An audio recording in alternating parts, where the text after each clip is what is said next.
So here, the main thing you have to do is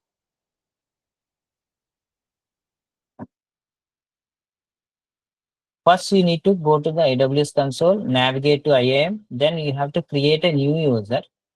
Okay, you can in the IAM you can create a new user.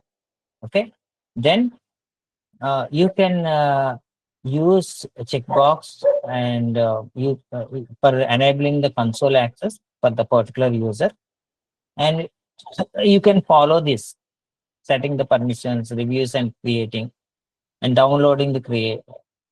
Okay, that is few steps you can do. You have to do, and another one is creating a group and adding the user to the group. That is the next task. Okay, you have to create a group and you should add a user to the group. Okay, these are the basic ones. Anyways, you please try them, and you can check the inherited all these things. Then you can also you try to enable MFA. Okay, so for a particular user. Okay, so how we can do these were clearly mentioned. You please try to do these things. Okay, so this is the lab practice you have to do for while executing or you practice for a practice. You have to do all those things. Okay, then in Lambda also we have given some tasks to do.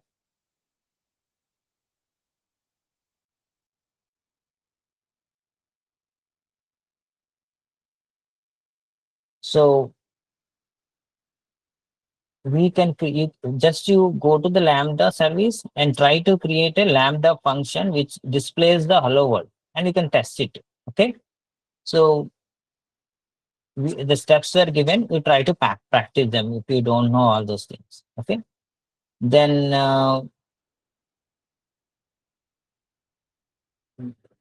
we have you can also check the logs using the cloud and all. So these links, you can test it in the invoke function, whatever you have written. And if any errors are there, don't worry. We are going to explain them, all those things in the end. Okay, so anyway, you can delete the Lambda function, and you have to delete the roles once you have created and tested them.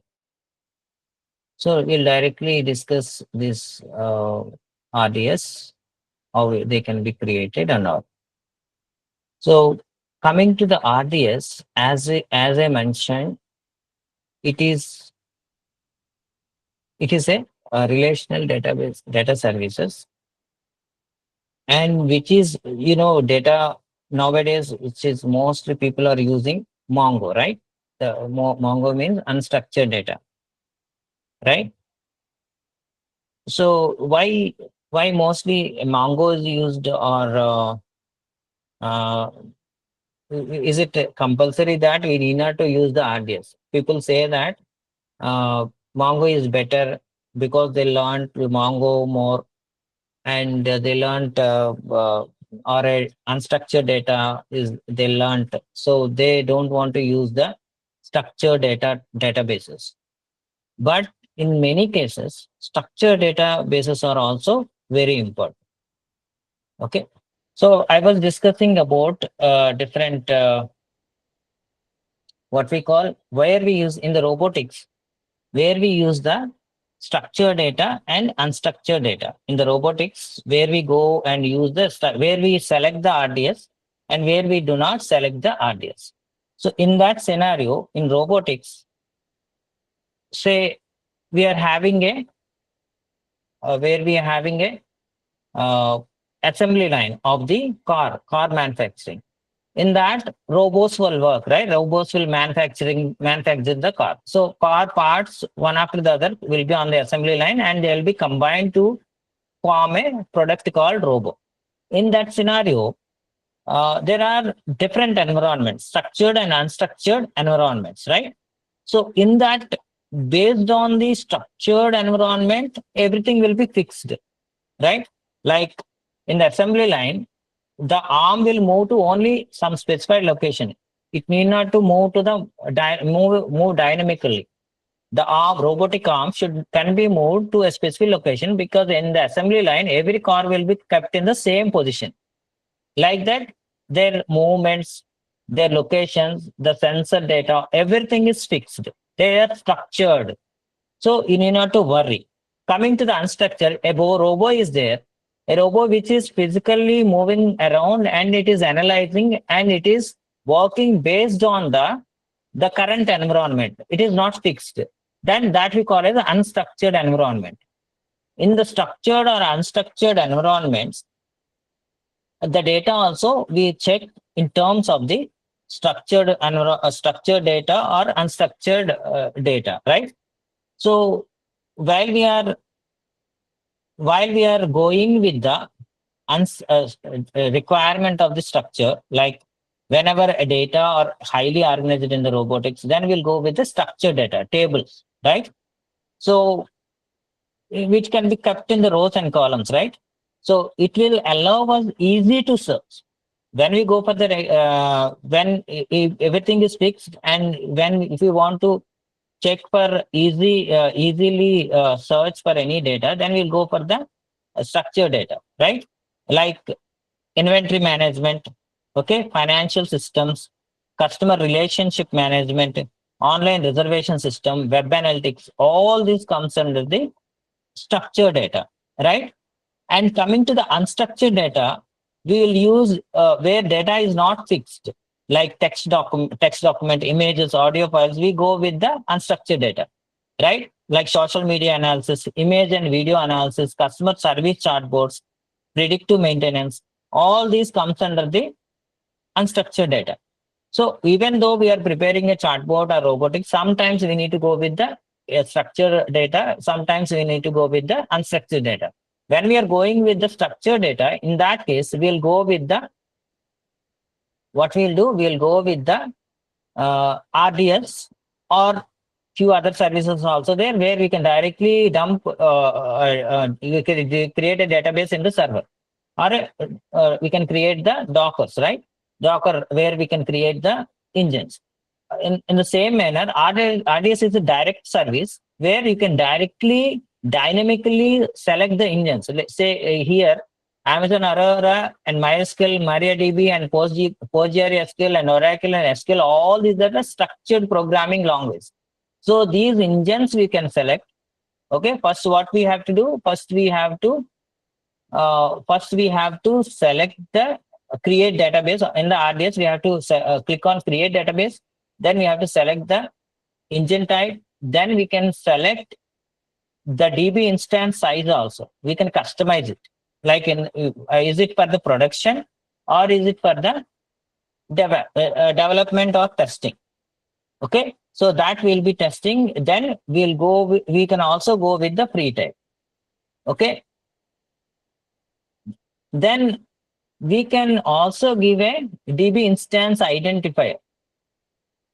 Okay, and we can also give the master username. Generally we give root or something, right, for a database. Here also we can give the username, and we can also give the password. Okay, we can confirm the password. Then we can allocate the storage. Okay, we can allocate the storage type also, like SSD or what category, and how much GB we require, that also we can specify.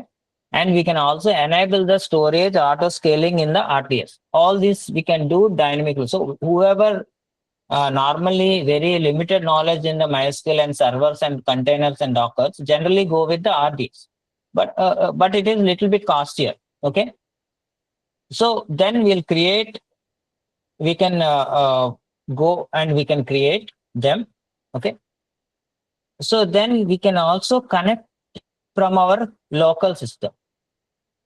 Okay, using the SSH, and we can also from the MySQL database, which is in the RDS, we can directly connect.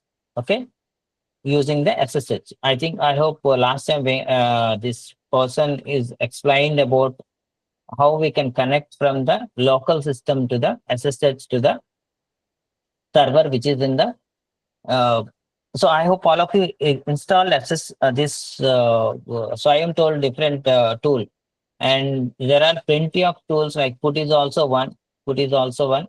And if you're using the Linux, there are different tools where you can directly connect with the server or instances. Okay, using this, we can directly connect and execute the execute those. Let me explain few of them. Let me share let me share how we can connect and execute this RDS. Okay, so initially previously what we have to how we can create a service or a database in the RDS for or a conclusion before going to the connection and working with it. Initially, first we'll create a RDS, we'll open a RDS service. Then in that, it create database will be there. That create database can be, yeah, I know screen is unshared. I know screen is unshared. Just I'm discussing the overall point. Then we'll go and for creating the connection. 1 minute. 1 minute, I'm concluding the points which we discussed in RDS. So that we can the practical I'm thinking whether we can if I explain the SSH part also, is it good or it will disturb the whatever you have learned. So you'll go to the RDS. While we go for the RDS, if the candidate or a user doesn't know much in the creating containers and dockers, creating the database in the servers, then we'll go with the RDS. Why? Because it is very easy to use. Click, drop, and using the clicks and drag and drops, we can create a database. So here, first we'll go with the RDS. Then first we have to choose whether we should select which type of engine, which type of engine suits for. Okay, Aurora or MySQL or a SQL or a PostgreSQL, or which type of engine, database engine we have to use, that we need to select. Then we can select name, okay, and what is the size of, is it a free tier or a, normally if you are working in the companies, you have to, you never choose a free tier, right? So for a testing, you can choose the free tier.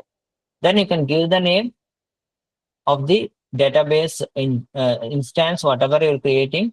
Then for that instance, what is the size, SSD or a database type you want to use? Is it an SSD or any other? That you will be selecting. It all depends on the cost. If you're selecting high-end SSDs, obviously it will be costlier for us. Then you can select the size. Then you can create the instance, and using the SSH, you can also, yeah, I'm not sharing anything. Just wait.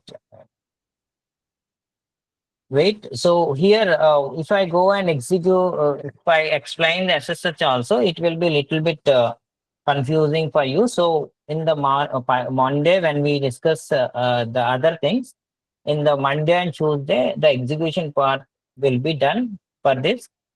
As in the last time, Venkat shown you about creating a website using the EC2, the other S3 and other these AIM and all, and using the SSH, how we can connect with the this also will be explained on the Monday. Okay, so that's what about the RDS. That is a simple service. Now we'll go and try for the another service. Okay, so there are EKF services, and there are plenty of services we'll discuss today. Before going and trying with another theory part only, today we'll discuss. That is nothing but the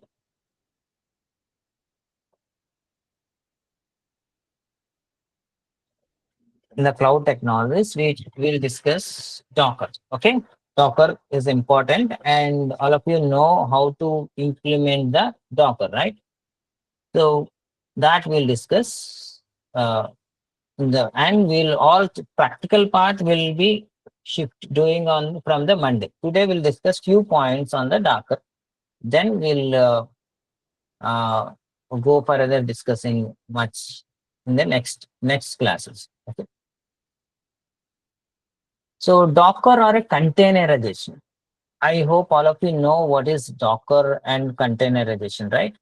So containerization, I hope all of you know already. I hope that they were discussed in your, or maybe your, if you are not fresher, it already you have, maybe you have created a Docker file. If you're a very fresher, maybe you have created a Docker, right? So Docker is, it's just the main advantage of the Docker is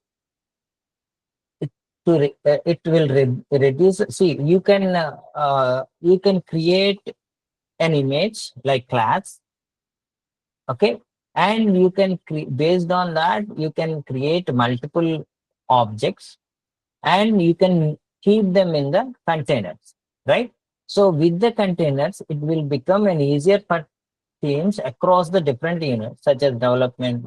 Like, say you want to shift total your code from one system to the another system. Then what you have to do along with the code, you have to transfer the environment also, like what version you have used, like software version you have used, what are the configurations you have kept for the implementing that application. All that configurations and versions also are to be transferred while we are from one system or a one server we are moving something to the other, right? Normally, how when we do that, we are creating a production, right? How the production, any code or any application, how it goes to the production. First it will be kept in the development server, then it will move to the testing server, that is also in different stages, then it will move to the production finally, right? So, or one team or two teams or three teams, when they're going working with from one team, if you want to move a stored code to another team, then how we can do it? We can do it by making keeping them in a small unit, okay? So you via containers, and we can move this container to another place, okay? So when we talk about the Dockers, we must understand the containerization and when we understand the containerization, you can easily understand the Docker also. So you can deploy the Docker containers anywhere on any physical or virtual machines or even in the cloud. So first whenever an application is designed, it will be kept in the container. It will be kept in the containers. Once it is kept in the containers, then it can be moved from one location to the another locations easily. That means total environment along with the program, the environment is also transferred. So if it is using Java some version and Python 3.8 or something, PHP using that, all that, including all those things, it will be transferred to the another location, not only single code. So Docker containers are pretty lightweight and they're very easily scalable, and they can be transferable. So normally when we talk about Docker, Docker it is having different, like Docker for Mac, Docker for Linux, okay, and Docker for Windows, and Docker engine, okay, which is used to build the Docker images and create the Docker containers. And Docker Hub, this is a registry which is used to host the various Docker images, okay? And Docker Compose, which is used to define the application using the multiple Docker containers, okay?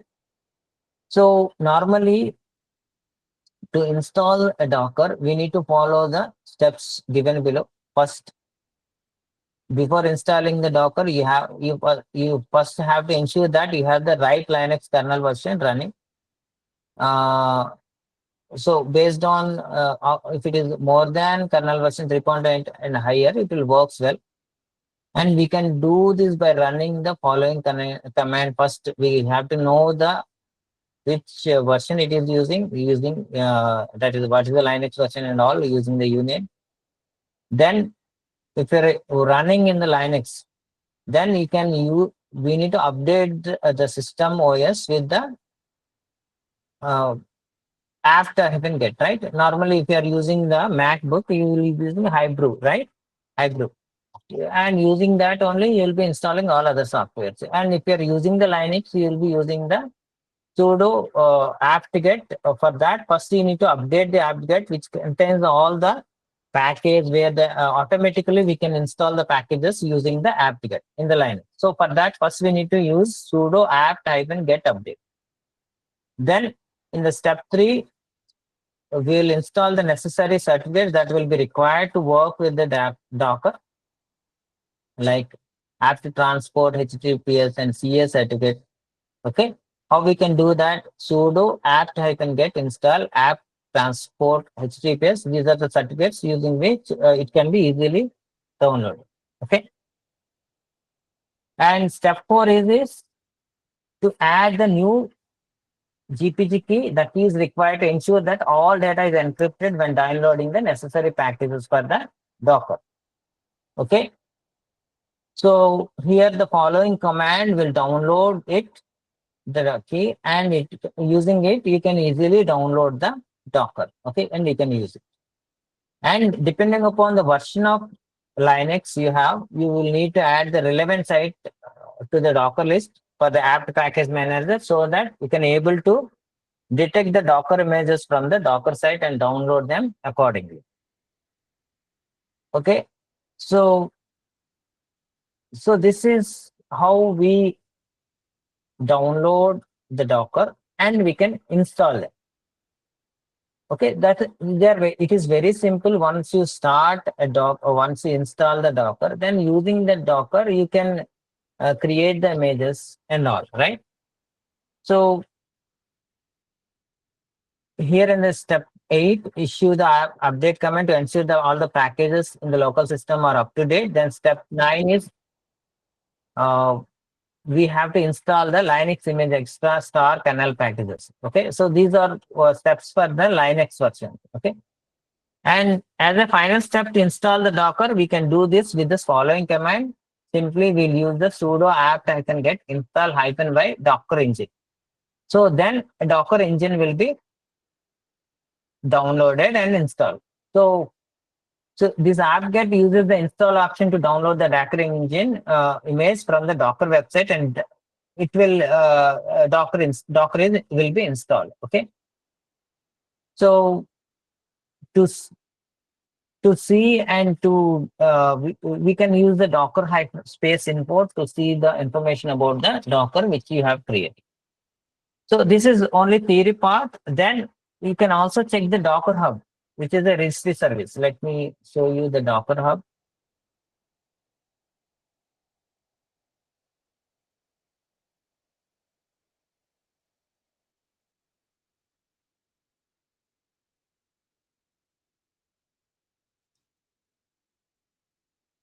So this Docker Hub, you please all of you register back, because actually we need to work with the Dockers, and containers are mandatory these days. Please all of you register in it so that we can download the Docker images and use, or we can upload also.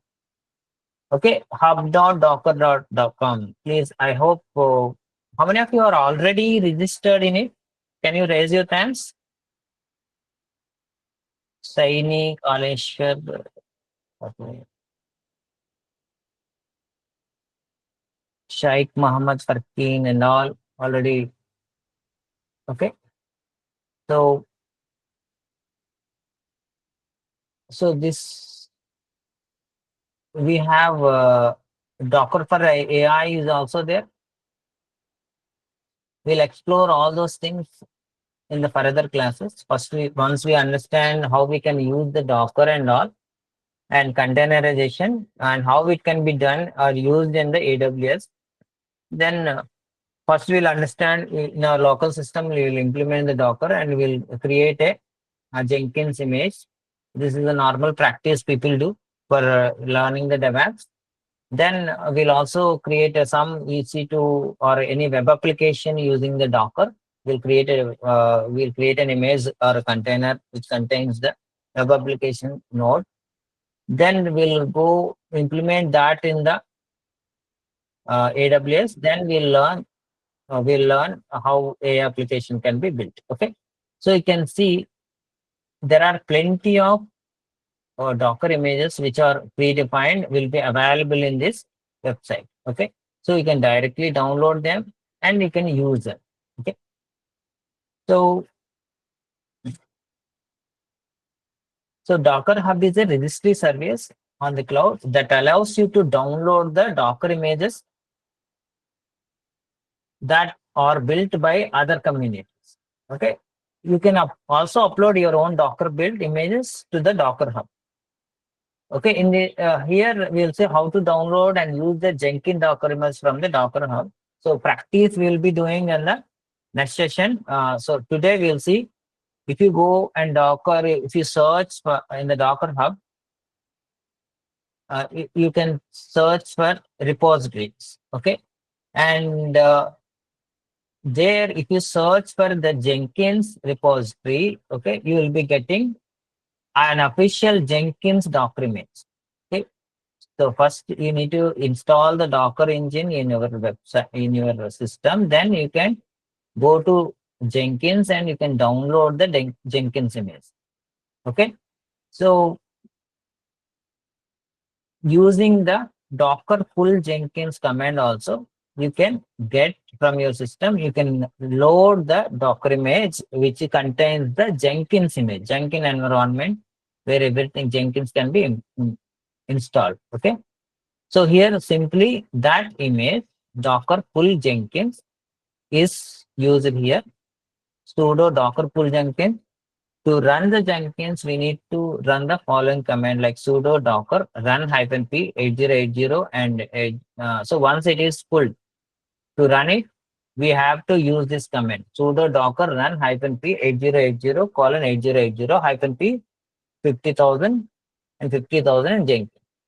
So then we'll see how it can be installed and how we can run that Jenkins, and we can open the Jenkins, which is mostly used for the DevOps. Jenkins are used mostly for the DevOps application.